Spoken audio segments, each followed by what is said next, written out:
Bald ist wieder 6. Dezember und der Samichlaus kommt aus dem Wald und bringt allen braven Kindern, wie jedes Jahr, etwas Feines in seinem schweren Sack.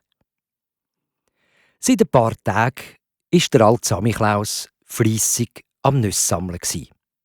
Er hat knusprige Lebkuchen gebacken und auch sonst noch allerlei grosse und kleine Päckchen und Geschenke parat gemacht.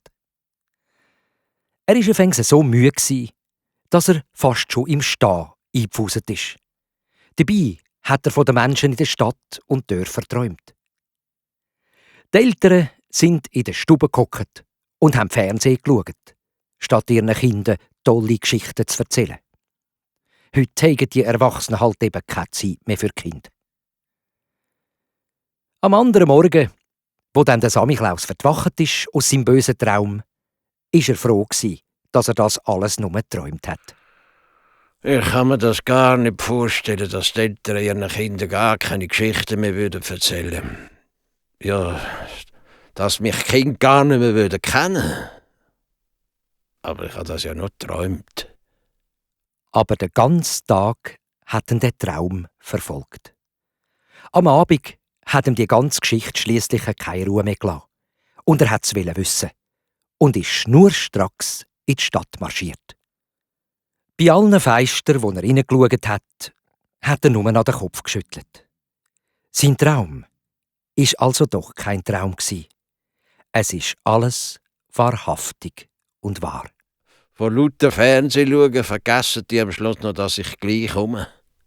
All die schönen Geschichten von früher sind jetzt von Actionhelden im Fernsehen abgelöst worden. Ist schon schade. Ja. Da kommt dem Samichlaus auf dem Heimweg zurück in den Wald eine Idee. Jetzt habe ich's. Das Fernsehen soll zu mir kommen und filmen.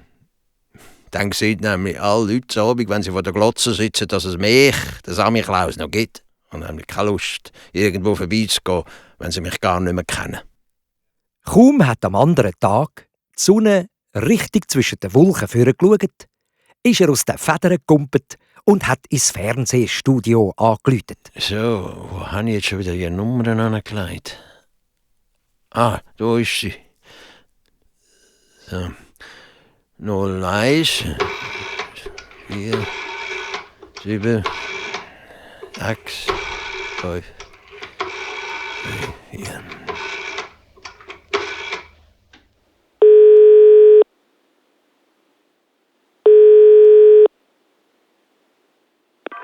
Schweizer Fernsehen, Kählin. Ja, da ist der Samichlaus. Ich will jemanden, der entscheidet, was im Fernsehen läuft.